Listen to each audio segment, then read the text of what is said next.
بسم اللہ الرحمن الرحیم۔ السلام علیکم۔ یزید ابن معاویہ کی موت کیسے ہوئی تھی؟ کربلا کے واقعے کے بعد یزید ابن معاویہ کا انجام کیا ہوا تھا؟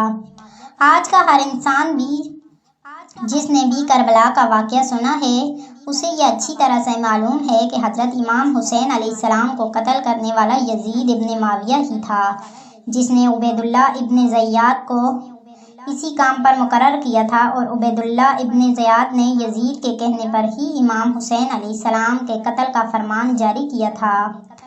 لیکن آج تک جس نے بھی یزید کا نام سنا ہے ان کے ذہن میں یہ سوال ضرور آتا ہے کہ یزید بن معاویہ کی موت کیسے ہوئی تھی اور یزید کا انجام کیا ہوا تھا۔ تو اسی سوال کا جواب میں آپ کو اس ویڈیو میں بتاؤں گا کہ یزید کی موت کیسے، کب اور کہاں ہوئی۔ یزید جس نے نواسہ رسول امام حسین علیہ السلام کو قتل کروا دیا، وہ سوچتا تھا کہ اس ظلم سے عرب کے سارے ہی لوگ اس کی بیعت کریں گے، اس کے سامنے جھکیں گے۔ کوئی بھی امام حسین علیہ السلام کے بعد میرے سامنے سر اٹھانے کی جرات نہیں کرے گا۔ لیکن جب رسول اللہ صلی اللہ علیہ وسلم کی بیٹیاں قید ہو کر کوفہ اور شام کی گلیوں سے گزری تو ان کے خطبے سنتے سنتے لوگوں کے مردہ ضمیر جاگنے لگے، اور یزید کے دربار میں جو خطبہ بی بی زینب علیہ السلام نے دیا وہ سننے کے بعد لوگوں کو حقیقت کا پتہ چلا اور یزید کے خلاف بغاوتیں اٹھنا شروع ہو گئی۔ جب لوگوں کو حقیقت کا پتہ چلا تو وہ سمجھ گئے کہ جس نے امام حسین علیہ السلام کے ساتھ ظلم کیا اسے بادشاہ کہنا سب سے بڑا گناہ ہے۔ اس کے بعد مدینے والوں نے یزید کی بیعت سے انکار کر دیا اور پھر یزید نے مدینہ پر حملہ کیا۔ تاریخ میں لکھا ہے کہ یزید کی فوج 3 دن تک مسجد نبوی میں اپنے گھوڑوں کے ساتھ رہی اور مکہ سے بھی بغاوت بھرنے لگی۔ پھر یزید نے خانہ کعبہ پر بھی حملہ کروا دیا اور خانہ کعبہ کو آگ لگا دی۔ اس واقعے کے بعد ہر کوئی یزید پر لعنت کرتا رہا، لیکن یزید جسے بھی اپنے خلاف دیکھتا اس کا سر قلم کروا دیتا۔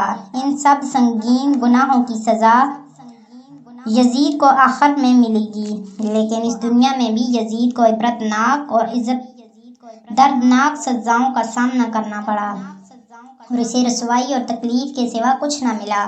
کربلا کے واقعے کے بعد کچھ ہی عرصے بعد یزید ایک انتہائی تکلیف دہ مرض میں مبتلا ہو گیا۔ یزید کو ایک قسم کی ایسی بیماری ہوئی جسے وہ سارا دن ساری رات جیسے مچھلی پانی کے بنا تڑپتی ہے ویسے ہی تڑپتا رہتا۔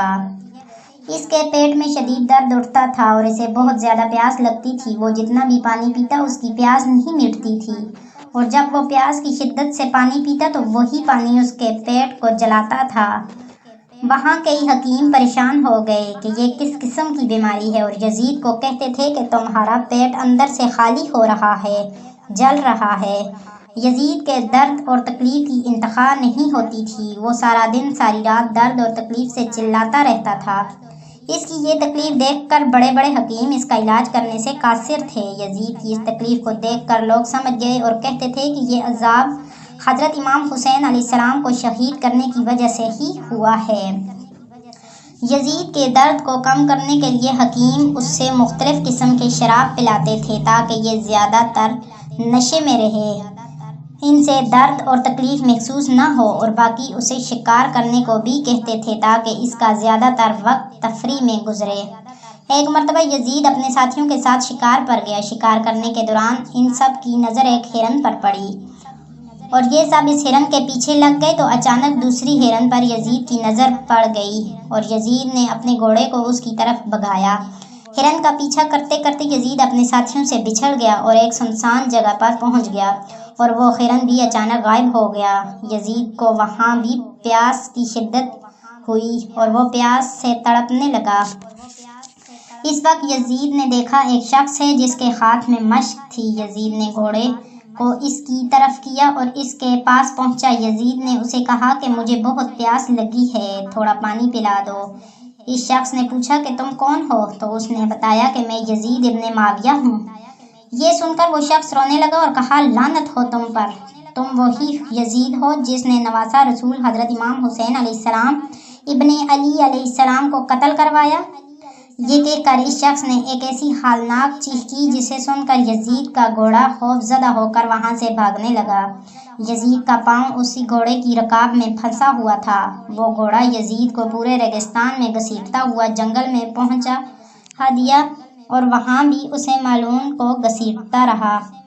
یزید کی وہیں پر موت ہو گئی اور وہ گھوڑا یزید کی لاش کو زمین سے رگڑتا ہوا پتھروں میں مارتا جا رہا تھا، جس سے یزید کی لاش کے ٹکڑے جگہ جگہ پھیلتے چلے گئے اور صرف اس کا پاؤں چونکہ گھوڑے کی رکاب میں پھنسا ہوا تھا وہ اس کے ساتھیوں تک پہنچا دیا، جسے یزید کے ساتھیوں نے دفنا دیا۔ اس طرح دردناک عذابوں اور بیماریوں کی تکلیفوں سے گزر کر یزید کا یہ عبرتناک انجام ہوا۔ اس کی لاش کسی کو بھی نہ ملی۔